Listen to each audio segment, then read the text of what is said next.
درود پاک پڑھ کر سو جائیں، خواب میں رسول اللہ صلی اللہ علیہ وآلہ وسلم کی زیارت نصیب ہوگی۔ ہر مسلمان کو یہ شوق ہوتا ہے کہ رسول اللہ صلی اللہ علیہ وآلہ وسلم کی وہ زیارت کر سکے۔ جب بھی آپ یہ درود شریف پڑھیں گے تو بڑے باادب ہو کر، باوضو ہو کر، ادب کی حالت میں پڑھیں۔ رات سونے سے پہلے جتنا زیادہ پڑھ سکیں اتنا اچھا ہے، پڑھتے رہیں جب تک زیارت نہیں ہوتی۔ انشاءاللہ بہت جلد آپ کو رسول اللہ صلی اللہ علیہ وآلہ وسلم کی زیارت ہوگی۔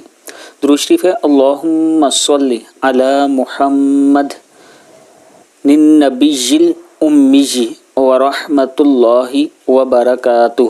اس کو پورا پڑھیں تو اللہم صلی علی محمد النبی الامی ورحمۃ اللہ وبرکاتہ۔ بعد نماز مغرب یہ درود شریف 1000 بار پڑھیں، انشاءاللہ اس کی برکت سے رسول اللہ صلی اللہ علیہ وآلہ وسلم کی زیارت نصیب ہوگی۔